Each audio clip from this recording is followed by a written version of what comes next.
بسم الله الرحمن الرحيم. الحمد لله رب العالمين، والصلاة والسلام على سيد الأنبياء والمرسلين وعلى آله وأصحابه وأهل بيته وذرياته أجمعين، والعاقبة للمتقين. قال الله تبارك وتعالى في كلامه المجيد والفرقان الحميد: بسم الله الرحمن الرحيم. سبحان الذي أسرى بعبده ليلا من المسجد الحرام إلى المسجد الأقصى الذي باركنا حوله لنريه من آياتنا إنه هو السميع البصير. صدق الله العظيم وصدق رسوله النبي الكريم. مولاي صل وسلم دائما أبدا على حبيبك خير الخلق كلهم. رب اشرح لي صدري ويسر لي أمري واحلل عقدة من لساني يفقهوا قولي. تمام حضرات ایک مرتبہ محبت سے درود پاک پڑھیے. اللہم صلی علی سیدنا مولانا محمد معدن الجود والکرم وآلہ وبارک وسلم صلاة وسلام علیکہ یا سیدی یا رسول اللہ وعلی آلک واصحابک یا نور اللہ. معزز حاضرین کرام، یہ ماہ رجب المرجب ہے اور اس مہینے کی 27 تاریخ کو اللہ تبارک و تعالیٰ نے اپنے فضل و کرم سے اپنے حبیب لبیب صلی اللہ تعالی علیہ وآلہ وسلم کو معراج کی سعادت عطا فرمائی. اور معراج رسول کریم علیہ الصلاۃ والتسلیم کا ایسا عظیم معجزہ ہے کہ آپ سے پہلے کسی کو نہیں عطا فرمایا گیا، اور ایسا حیرت انگیز معجزہ ہے جو قیامت تک آنے والی تمام انسانیت کو حیران کرتا رہے گا. اللہ تبارک و تعالیٰ کی رفعتوں کا احساس دلاتا رہے گا، نبی علیہ السلام کی کمال کی طرف اشارہ کرتا رہے گا. تو معراج کیا ہے؟ ویسے تو یہ میم عین را الف جیم یہ 5 الفاظ ہیں، اور معراج کا لفظی معنی زینہ ہے، سیڑھی ہے، یا اوپر چڑھنے کا آلہ ہے. لیکن اس سے کیا مراد ہے؟ عام طور پر نبی علیہ السلام کے مکہ معظمہ سے آسمانوں اور لامکان تک، اور لامکان سے پھر مکہ معظمہ تشریف لے آنے کے تمام سفر کو معراج کہا جاتا ہے. مگر حقیقتاً یہ 3 اسٹیپس ہیں. وہ 3 اسٹیپس قرآن میں مختلف مقامات پہ بیان ہوئے. پہلا اسٹیپ اسراء ہے، دوسرا اسٹیپ اعراج ہے، اور تیسرا اسٹیپ معراج ہے. پہلا درجہ اسراء کا ہے، اور اسراء کا مطلب ہوتا ہے کہ رات میں سفر کرنا.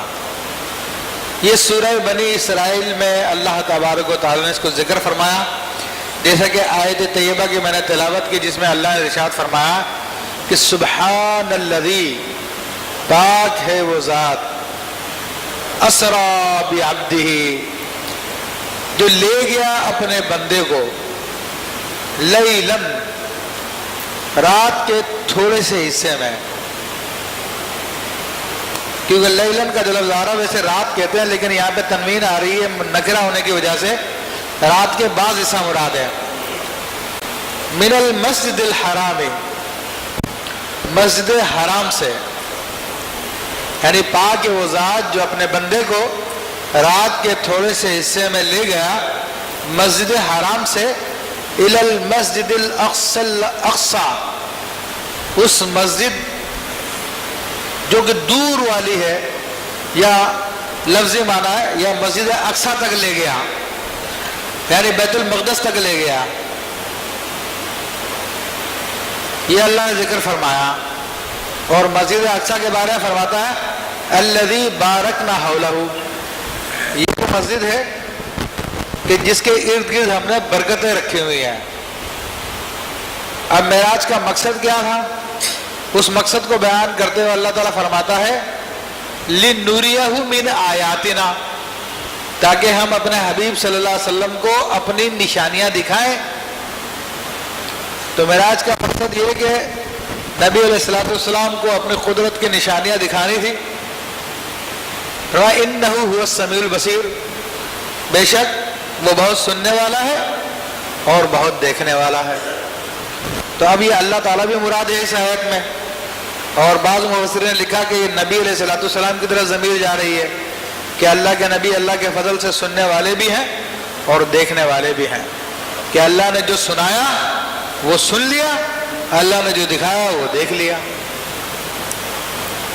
تو اس میں، اس سفر میں جو ذکر کیا گیا، اس آیت میں جو ذکر کیا گیا ہے وہ مسجد حرام سے لے کر مسجد اقصی تک کا ذکر کیا گیا۔ تو اس سفر کو اسرا کہتے ہیں، اسرا کہتے ہیں۔ اور یہاں پر کیوں لے جایا گیا؟ بے شمار حکمتیں ہیں، لیکن علماء فرماتے ہیں کہ آسمانوں کے دروازے مسجد اقصی کے اوپر ہیں،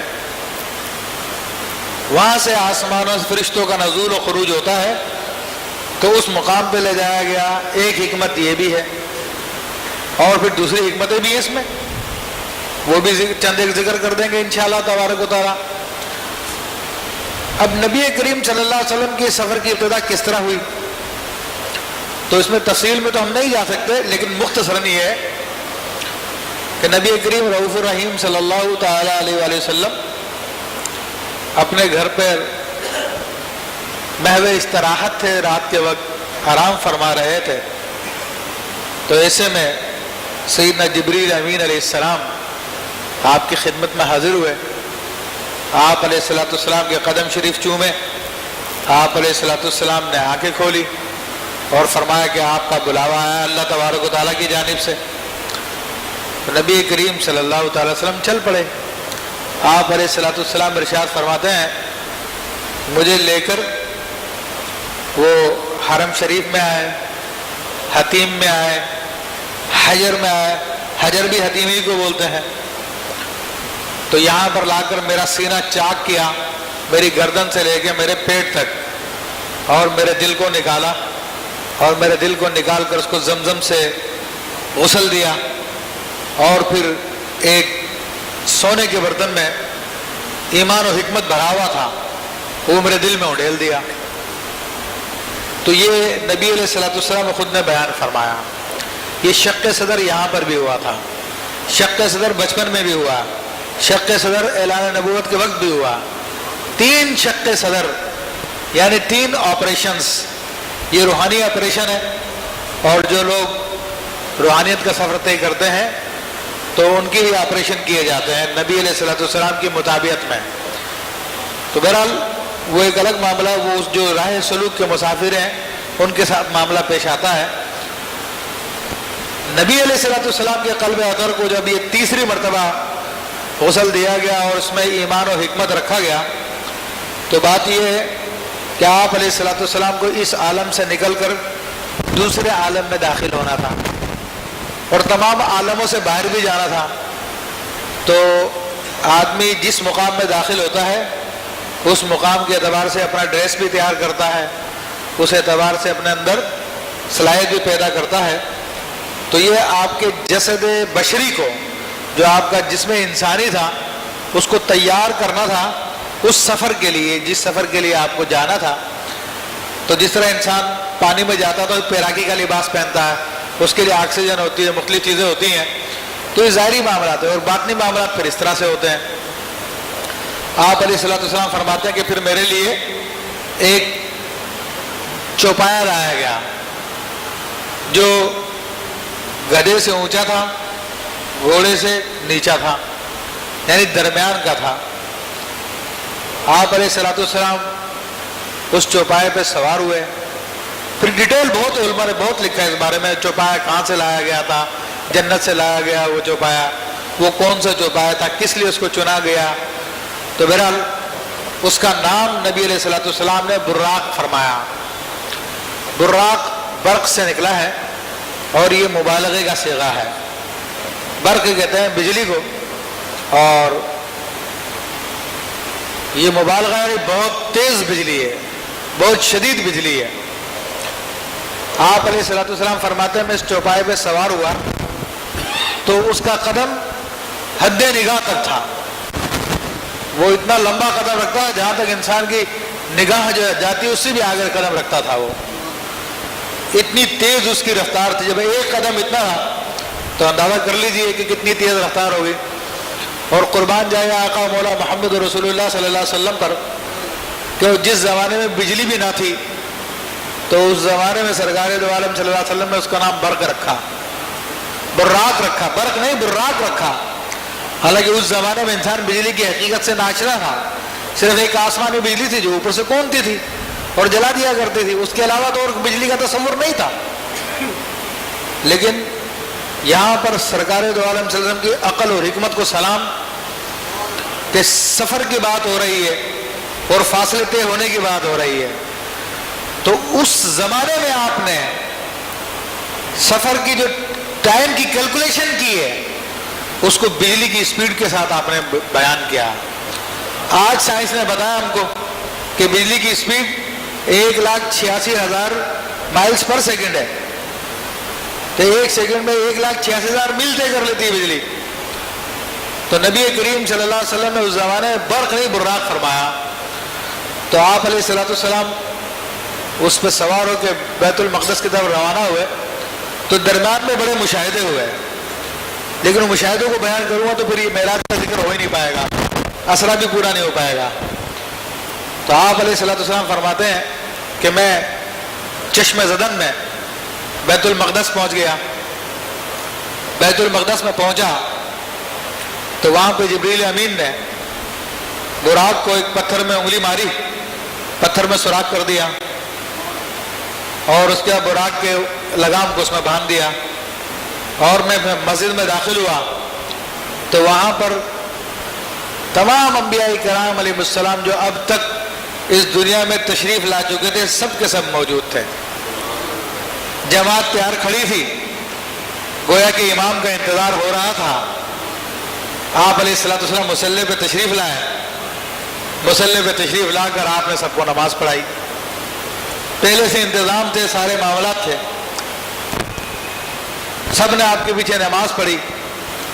اور آپ علیہ الصلوۃ والسلام کی تعریف میں سیدنا ابراہیم علیہ السلام نے خطبہ پڑھا باقاعدہ کہ حضور علیہ الصلوۃ والسلام کے نعت بیان کرنا انبیاء کا طریقہ بھی ہے، آپ کی شان بیان کرنا ابو الانبیاء سیدنا ابراہیم علیہ السلام کا بھی طریقہ ہے.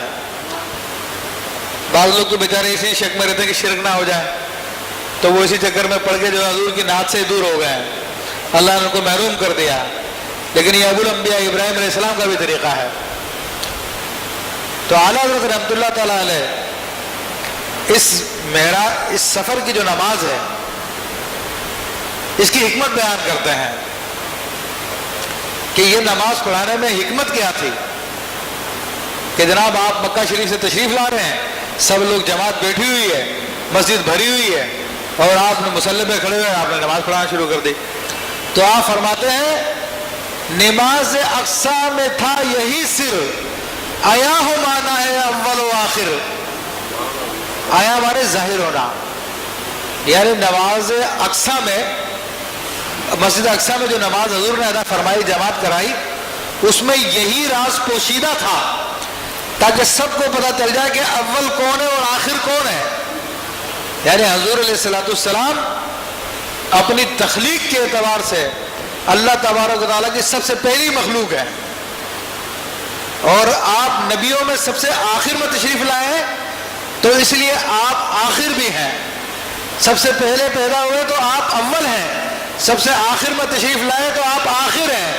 تو فرماتے ہیں کہ نماز اقصیٰ میں تھا یہی سر، آیا ہو مانا اول و آخر، کہ دست پستہ کھڑے تھے پیچھے سلطنت جو پہلے کر گئے تھے. سارے کے سارے بادشاہان، سارے کے سارے انبیاء کرام آپ کے پیچھے کھڑے ہوئے تھے. انبیاء بادشاہ ہیں، اپنے اپنے قوموں کے بادشاہ ہیں، بادشاہوں سے بڑھ کے آپ کا مقام ہے.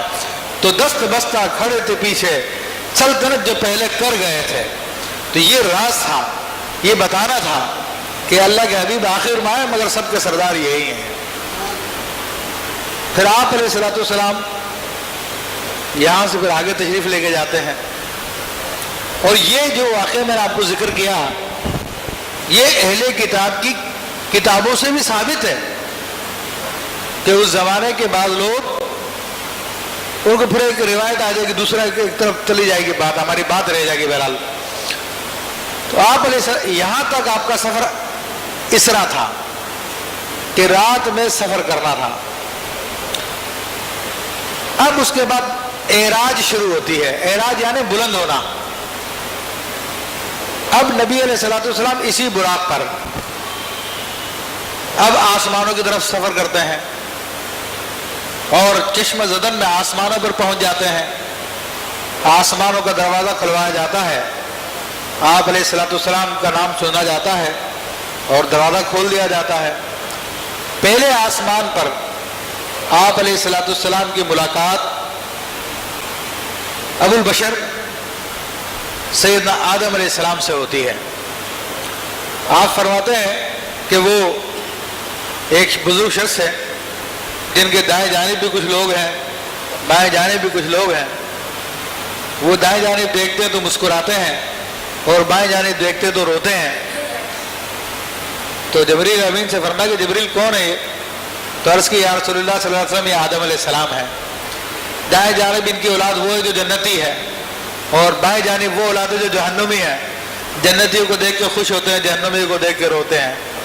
پھر سیدنا آدم علیہ السلام سلام کرتے ہیں آپ کو، السلام علیکم یا نبی صالح یا ابن صالح، اے صالح نبی، اے صالح بیٹے تمہیں سلامتی ہو.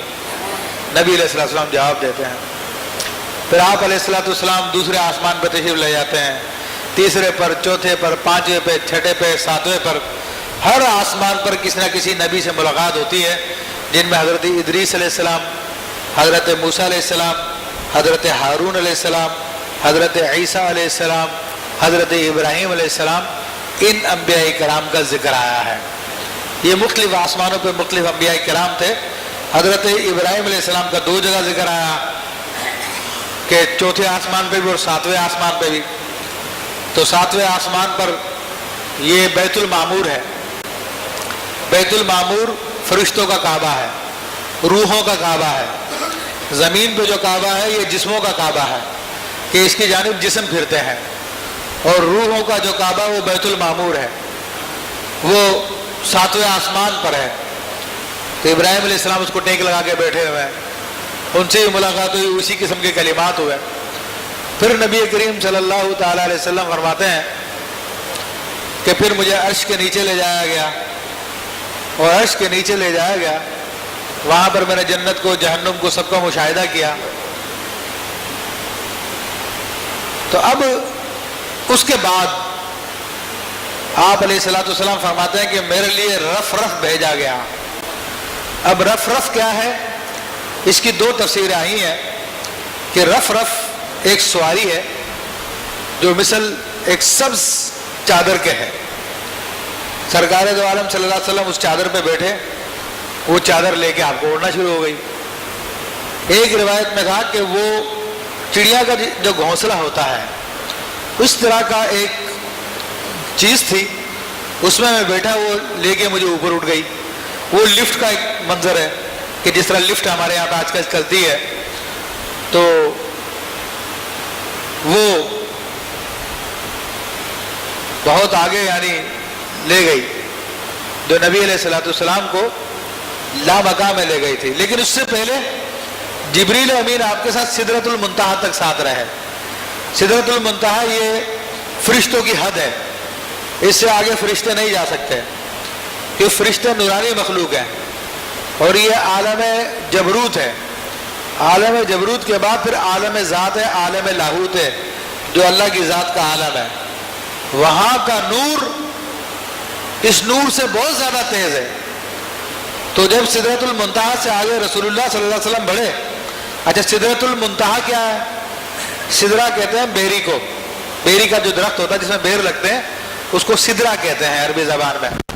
المنتہا یعنی اینڈ. تو وہ آخری بیری ہے جہاں پر فرشتوں کی پہنچ ہے اور وہ بڑا زبردست درخت ہے.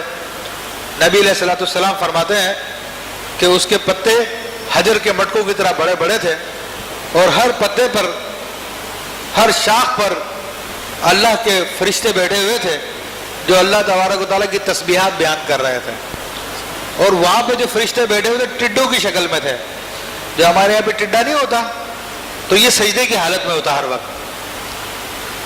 ٹڈے کی جو حیت ہے وہ سجدے کی ہے.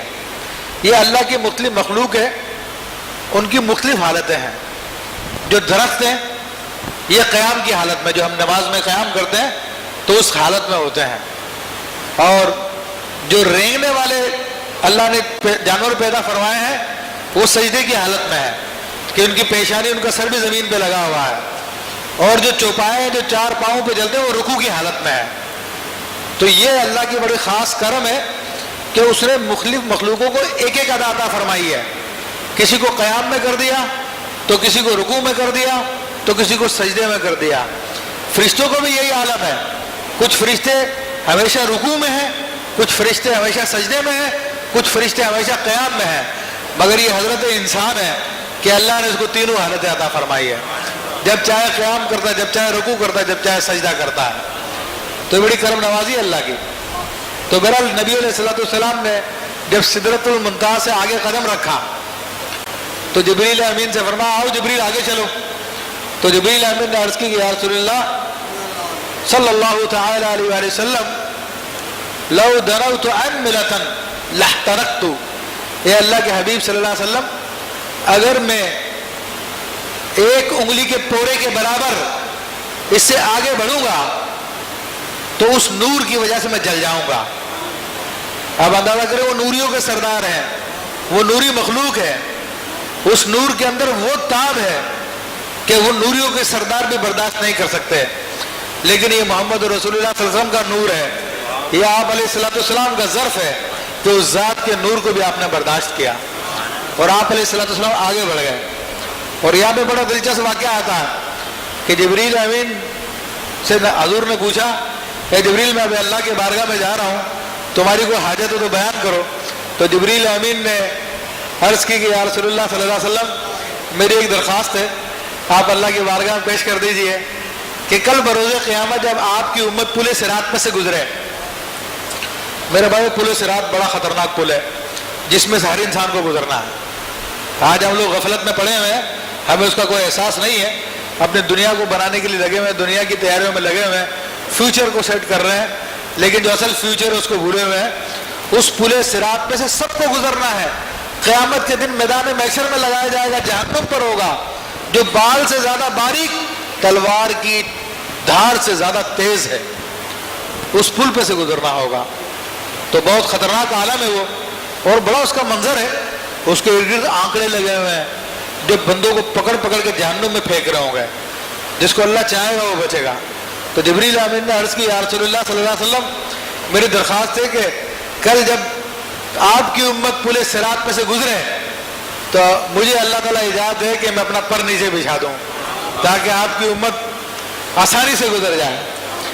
تو جبریل امین بھی دیکھیں رسول اللہ صلی اللہ علیہ وسلم محبت کرتے تھے اور ان کو پتا تھا کہ رسول اللہ صلی اللہ علیہ وسلم کس بات سے راضی ہوتے ہیں. حضور صلی اللہ علیہ وسلم کی یہ خواہش تھی کہ میری امت بچ جائے, میری امت کو جہنم سے بچا لیا جائے. تو انہوں نے تمنا بھی وہ کی جس کا اپنی ذات سے تعلق نہیں ہے, اپنے محبوب کی مرضی سے تعلق ہے. تو آپ نے فرمایا ٹھیک. تو علماء نے یہ بھی نقطہ بیان فرمایا کہ اصل میں یہ جبریل امین کے ایک احسان کا بدلہ اتارنا تھا. وہ احسان کیا تھا؟ جب ابراہیم علیہ السلام کو نار نمرود میں پھینکا جا رہا تھا, نمرود کی آگ میں ڈالا جا رہا تھا اور آپ ہوا میں تھے, ابھی آگ میں گرنے والے تھے, اور رسول اللہ صلی اللہ علیہ وسلم کا نور ان کی پشت میں تھا, ان کی پیشانی میں تھا.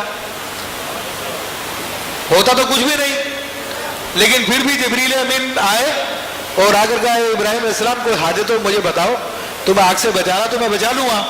آپ نے فرمایا حاجت تو مگر تم سے نہیں ہے، حاجت تو مگر تم سے نہیں ہے۔ کہا پھر کرو اللہ سے دعا۔ کہا وہ میرے حال کو جانتا ہے، وہ مجھے دعا کی بھی حاجت نہیں ہے۔ وہ تسلیم و رضا کا منظر تھا وہ۔ تو اب یہ ایک احسان تھا نبی علیہ السلام کے والد ماجد پر، ابراہیم علیہ السلام پر جبریل امین کا۔ تو اب جبریل امین کے احسان کا بدلہ سدرۃ المنتہا پہ اتارا کہ وہاں تک تمہاری رسائی تھی تم نے کر لیا، اب ہماری رسائی ہے، بتاؤ کیا کرنا۔ اب پھر اس مقام پہ لا کے رف رف لایا گیا اور آپ علیہ السلام کو ایک مقام پہ لے جایا گیا جسے لامکاں کہتے ہیں، جو کوئی مکان نہیں ہے۔ وہ کیا کیفیت ہے وہ اللہ تبارک و تعالیٰ جانتا ہے وہ کیا کیفیت ہے۔ تو بہرحال سرکار دو عالم صلی اللہ علیہ وسلم اس مقام پر پہنچتے ہیں تو فرمایا کہ وہاں پر ایک اجنبیت تھی۔ وہ اجنبیت میں انسان کو بشری طور پہ ایک وحشت ہوتی ہے، انسان اس کو لائک نہیں کرتا۔ تو آپ فرما رہے تھے کہ اس وقت مجھے سیدنا ابو بکر صدیق رضی اللہ تعالیٰ کی آواز آئی، تو میرے دل میں خیال آیا کہ یہ کیا معاملہ ہے کہ ابو بکر صدیق مجھ سے پہلے پہنچے ہوئے۔ اچھا بعض روایتوں میں کہ حضرت علی کرم اللہ وجہ الکریم کی آواز آئی۔ تو پھر آپ کو بتایا گیا کہ اللہ تبارک تعالیٰ نے بتایا اے محبوب صلی اللہ علیہ وسلم، یہ آواز جو آپ کو سنائی گئی ہے آپ کی وحشت کو دور کرنے کے لیے سنائی گئی ہے۔ آدمی ایسے وقت میں اس کو یاد کرتا ہے جس سے محبت کرتا ہے۔ تو یہ فرشتے نے آواز نکالی تھی ابو بکر صدیق کی، یہ سیدنا علی کرم اللہ وجہ الکریم کی۔ بہرحال پھر سرکار دو عالم صلی اللہ علیہ وسلم اللہ کی بارگاہ میں حاضر ہوئے اور پھر اللہ نے آپ کو قریب کیا، بہت قریب کیا، بہت قریب کیا۔ ثم دنا فتدلی، بہت قریب ہو گئے وہ۔ اب عربی زبان میں ایک محاورہ ہوتا ہے، جب قربت کو بیان کرنا ہوتا ہے بہت زیادہ، تو وہاں پہ ایک محاورہ ہوتا ہے کہ وہ دو کمانوں کو آپس میں ملا دیتے ہیں کہ جس طرح ایک کمانیں ملی ہوئی ہیں اس طرح ہم بھی ملے ہوئے ہیں، یا تو یوں سیدھا ملاتے ہیں یا دونوں کمانوں کو رکھ دیتے ہیں، ایک دائرہ بن جاتا ہے، تو اس کو کہتے ہیں۔ تو اللہ فرماتا فکان قاب قوسین او ادنی، تو نبی علیہ السلام پھر اللہ تبارک و تعالیٰ سے اتنے نزدیک ہو گئے جتنے کہ دو کمانیں آپس میں قریب ہو جاتی ہیں، او ادنی، یہ اس سے بھی زیادہ نزدیک ہو گئے۔ اور نبی علیہ السلام نے اپنے سر اقدس کی آنکھوں سے اپنے رب کی زیارت کی، فرمایا نورانی و نراہ، وہ نورانی تھا میں نے اس کو دیکھا۔ تو یہ مختصر تھی میں نے باتیں آپ کے سامنے ذکر کی معراج کی۔ پھر اللہ تبارک و تعالیٰ نے آپ کو سورہ بقرہ کا آخری رکوع بھی عطا فرمایا اور 50 نمازیں بھی عطا فرمائی جب آپ نمازیں لے کر واپس آئے۔ اچھا پوری کیفیت ہے اس کے اندر کہ وہاں پر کیا کیا ہوا، لیکن ٹائم نہیں ہے اتنا، ورنہ نبی علیہ السلام جب اللہ کی بارگاہ میں جب ادھر حاضر ہوئے تو آپ نے کہا التحیات للہ والصلوات والطیبات، وہ عطیات جو ہم پڑھتے ہیں نا تو یہ الفاظ اس وقت سرکار نے بیان کیے تھے۔ التحیات، تمام پاکیزیاں اللہ کے لیے ہیں، والطیبات، والصلوات والطیبات، تو تمام نمازیں بھی اور تمام پاکیزگیاں بھی وہ سب اللہ کے لیے ہیں۔ تو یعنی تحیات سے مراد یعنی زبان سے جو پاکیزگی بیان کی جاتی ہے وہ بھی اللہ کے لیے ہے، جو زبانی عبادت ہے وہ بھی اللہ کے لیے ہے، والصلوات، جو جسمانی عبادت ہے وہ بھی اللہ کے لیے ہے، والطیبات، اور جو مال کے ذریعے عبادت کی جاتی ہے اللہ کی راہ میں خرچ کر کر وہ بھی سب اللہ کے لیے ہے۔ تو اللہ کیا فرماتا ہے السلام علیک ایھا النبی ورحمۃ اللہ وبرکاتہ۔ اللہ تعالیٰ نے اپنے حبیب علیہ السلام کا سلام نازل فرمایا۔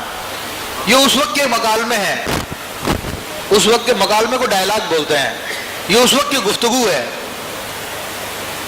اللہ نے کہا السلام علیک ایھا النبی ورحمۃ اللہ وبرکاتہ، اے نبی آپ پر سلامتی اور رحمتیں و برکتیں ہوں۔ اب یہ دیکھیں وہ وقت ہے جہاں پر کوئی کسی کو یاد نہیں رکھتا، وہ کیسا مقام تھا۔ اور میرے بھائیوں آپ اپنی قسمت پہ ناز کیجئے کہ اللہ نے کس پیارے نبی کی امت میں ہمیں داخل کر دیا ہے. وہاں پر بھی اللہ کے نبی علیہ الصلوۃ والسلام ہم کو نہیں بھولے. اللہ نے جو سلامتی آپ پر نازل کی تھی، جو خاص آپ کے لیے تھی، جو رحمت خاص آپ کے لیے تھی، جو برکت خاص آپ کے لیے تھی، آپ نے اس میں اپنی امت کو بھی شریک کر لیا. تو آپ علیہ الصلوۃ والسلام نے پھر آگے کہا والسلام علی عباد اللہ الصالحین، اور سلامتی ہو اللہ کے صالح بندوں پر. سلام علینا ہم پر بھی، وعلی عباد اللہ الصالحین. تو ہم پر سے مراد سرکار کی ساری امت پر، اور خصوصی سلامتی ہو جو اولیاء اللہ ان پر بھی. تو یہاں پر بھی حضور صلی اللہ علیہ وسلم نے ہم کو یاد رکھا. تو اب یہ کلمات وہاں کریں، لیکن اب امت کے لیے کر دیے ہیں کہ امت ہر نماز میں اپنے حبیب کو سلام پیش کرے. اللہ اکبر. تو اللہ نے 50 نمازوں کا تحفہ عطا فرمایا. سرکار دو عالم صلی اللہ علیہ وسلم جب وہ تحفہ لے کر واپس آئے تو سیدنا موسیٰ علیہ السلام سے ملاقات ہو گئی. اب موسیٰ علیہ السلام وہاں پہ پہنچے ہوئے ہیں، حالانکہ پہلے تیسرے چوتھے آسمان پر تھے، اب 7ویں آسمان پر آ گئے. اب دیکھیے موسیٰ علیہ السلام کی طلب تھی کہ اپنے رب کی زیارت کریں. رب ارنی انظر الیک، رب ارنی انظر الیک قرآن میں آیا، اے رب تو مجھ کو دکھا دے، میں تجھے دیکھوں گا، میں تیری زیارت کروں گا. لیکن اللہ نے جب اپنی تجلی ڈالی کوہ طور پر، خر موسیٰ صاعقہ، تو موسیٰ علیہ السلام اس تجلی کو برداشت نہ کر سکے اور بے ہوش ہو کر زمین پہ تشریف لے آئے. آپ وہاں پر بے ہوش ہو گئے تھے، وہ اللہ کی براہ راست تجلی کو نہیں دیکھ سکے. تو اب موسیٰ علیہ السلام براہ راست تجلی کو تو نہیں دیکھ سکے، لیکن ان آنکھوں کو دیکھنا چاہتے تھے جن آنکھوں نے اس تجلی کو دیکھا. تو پھر نیچے والا آسمان سے اتر کر وہاں پہ 7ویں آسمان پر تشریف لے آئے. اب بار بار دیکھنا چاہتے تھے. تو موسیٰ علیہ السلام نے عرض کی یا رسول اللہ صلی اللہ علیہ وسلم، آپ کو 50 نمازیں ملی ہے، مجھے بھی پہلے ملی تھی، میں تجربہ کر چکا ہوں اپنی امت کا، تو آپ جو ہے یہ نمازیں کم کرا لیں، یہ آپ کی امت نہیں کر سکے گی. اب موسیٰ علیہ السلام ہمارے مددگار ہیں، اور دنیا سے رخصت فرمانے ہونے کے بعد مدد کی انہوں نے. جو کہتے ہیں کہ لوگ جو مر جائیں وہ مدد نہیں کر سکتے، وہ جھوٹے ہیں. وہ یہ واقعات احادیث کے بتا رہے ہیں کہ اللہ کے انبیاء جو دنیا سے پردہ فرما لے وہ مدد کر سکتے ہیں. انہی کی مدد ہے جو آج ہم 5 پڑھ رہے ہیں. تو نبی علیہ السلام اللہ کی بارگاہ میں حاضر ہوتے ہیں.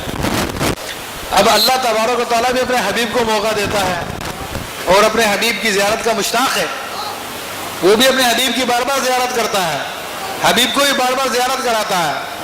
نبی علیہ السلام حاضر ہوئے، کہا چلو 5 نمازیں میں نے معاف کر دی، 45 پڑھ لینا. حالانکہ اللہ کو تو سب پتا ہے نا ایٹ دا اینڈ کیا ہونا. 5 پڑھنی تھی نا، تو پہلی دفعہ میں کر دیتا 5، چلو میں نے تو 5 کر دی. لیکن دونوں طرف آگ برابر لگی ہوئی ہے، دونوں طرف محبت ہے. یہ اللہ سے محبت کرتا ہے، اللہ ان سے محبت کرتا ہے. اس لیے فرمایا کہ حبیب اللہ ہوں میں اللہ کا محبوب ہوں، میں اللہ ان کے محبوب ہیں صلی اللہ تعالی علیہ وآلہ وسلم. تو بار بار آنے جانے کے بہانے ہیں. پھر آئے 45 نمازیں کروا کے، پھر موسیٰ علیہ السلام کو بھی زیارت کرنی تھی بار بار، کہا اور کم کروائیے. پھر واپس گئے، پھر 5 کم ہو گئی، اب 40 ہو گئی. یہاں تک کہ آتے رہے جاتے رہے، موسیٰ علیہ السلام بار بار بولتے رہے، بار بار زیارت کرتے رہے، وہاں پہ بھی زیارت چل رہی ہے بار بار. ایٹ دا اینڈ 5 نمازیں باقی رکھ گئی. موسیٰ علیہ السلام کہاں سیراب ہوتے ان آنکھوں کو دیکھ کر جنہوں نے رب کی زیارت کی تھی. کہا اور کم کرا دو آپ مجھے شرم آتی ہے کہ اب تو اللہ کا تحفہ ہی ختم ہی ہو جائے گا، اور کم کراتا چلا جاؤں گا. تو میں گویا کہ تحفہ لے کے واپس ہی کر دیا. تو پھر آپ مزید تشریف نہیں لے کے گئے اور 5 نمازیں ہو گئی امت کی. تو 5 نمازیں لے کر آپ واپس تشریف لائے. کیا کیا آپ نے دیکھا وہ بہت تفصیل ہے، بہت لمبی بات ہے. تو اس کے لیے تو الگ سے پروگرام ہو چاہے اسپیشل، جس میں صرف 2-2.5 گھنٹے کا پروگرام صرف معراج کی باتیں بیان کی جائے. تو ایسا ہو تاکہ امت کو تعلیم ملے، پتہ چلے کہ حضور کی معراج کیا چیز ہے.